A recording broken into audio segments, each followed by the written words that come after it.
Okay, so now we're on section 3 of Know Yourself and how to expand your capacity to feel. So we've done a little foundational work here about how to drop into present time, how to connect to universal guidance and support, and then how to soften the judge so that we're not always deciding if something should or shouldn't be happening and reacting. We're coming from a place of acceptance, like this is happening. We're not arguing with reality. We're not fighting anymore. And then from there, we can actually get quiet and wait for inner knowing so that we can make discerning choices for ourselves and in our life.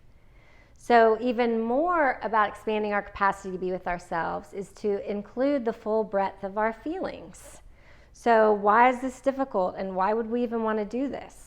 Because most of us have been brought up to think that there's certain feelings that are acceptable and presentable and Facebook postable, and then there's other feelings that you shouldn't be having, and if you do, don't let anybody else see it, and then if you do let somebody else see it, then you better go ahead and feel really ashamed of yourself. And I want us to get to a place where we don't have to apologize for feeling, where we actually stop apologizing for our feelings. This is very different than complaining, which drains other people's energies, which doesn't actually process the feeling. It's being authentic and honest and real, and it's strong. It's strong to increase your capacity to feel. So, why would we want to do this? Well, we were in touch with this wisdom of our body, our guts, and our feelings when we were really little. So we knew if something didn't feel safe or right for us in the moment. And we didn't say, oh, I should smile because I'm really supposed to like this person. We would probably run away or we'd cry, we'd bite them. And if we needed to let something out, we would have a tantrum. And if we felt happy, we would laugh. And it all kind of flowed together like a effortless waterfall or river, which is what feelings are meant for. They're meant to be the mover of energy in our system and in the universe, and they're meant to help us process life and release it. And so we want to get back to that, because when we grew up, there was probably only certain parts of us that were allowed, right? And the people that cared for us, they didn't have the knowing, they didn't have the capacity to let us have all the feelings. And so it's our responsibility now to go in and start coming back to all of you, because we're actually meant to have all of the feelings. And when we started stuffing them down and thinking that it was bad if we were angry or if we were sad there's something wrong with us, then we kind of pushed out certain parts of ourselves. For me, I'm a very sensitive human being, which is one of my gifts, but for many years my curse. And I kind of lost some of that in not allowing myself to feel.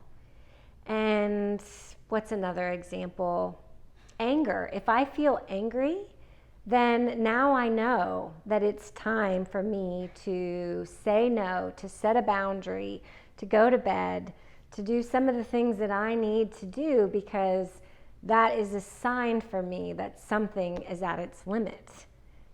And so instead of only feeling what we think we're supposed to feel, we're going to normalize the breadth of human feelings. So I'm not suggesting that you have a tantrum the next time you're in the grocery store and the guy in front of you makes you mad. But maybe go into your car and have one. Or certainly when you come home, if you're alone, then emote away, right? Let it move you as much as possible. And I'm way more comfortable doing this alone than I am with other people. So whatever you're comfortable with. And I want us to stop apologizing for having feelings. I mean, especially as a woman, usually if a woman cries, most of the time the first words out of her mouth are, I'm sorry, or I don't know what's wrong with me. And that's probably true for males too, actually. So there's nothing wrong with you. If you're sad, and you don't even have to know why. Just feel it. And then we'll get to a point where we actually trust the feeling over needing to know, because we'll be back to that innocent, which is really wise and intelligent. So I notice now if I'm having a conversation with someone, does it fill me? Does it drain me? And I won't have to place the blame and be like, oh, you're negative and you're complaining, and so I can't talk to you because it's draining me. But I will lovingly choose myself, and I will say, you know, as we're talking, I'm starting to feel really tired, so I'm going to get off the phone now.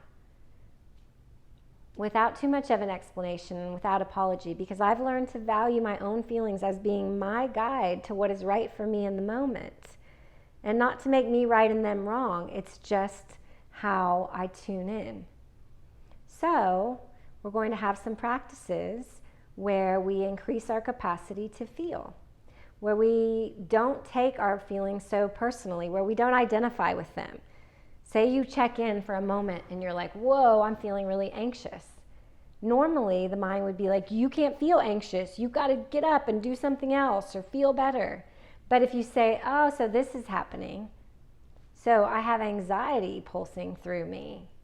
If we don't resist it, it doesn't have that reactive effect where the brain freaks out and then the nervous system reacts and then the feeling and then the thought. It's just like, okay, so this is the energy that's here right now. And if you include it, it's almost like you befriend these things that you thought were monsters your whole life. And they're really not. They're really not. So we're going to normalize the breadth of feelings. And hopefully through some practices and talks, we will increase our capacity to allow ourselves to feel and to value it. Because really there's nobody that's more worth your attention than you. And your feelings are really important. And they're not who you are.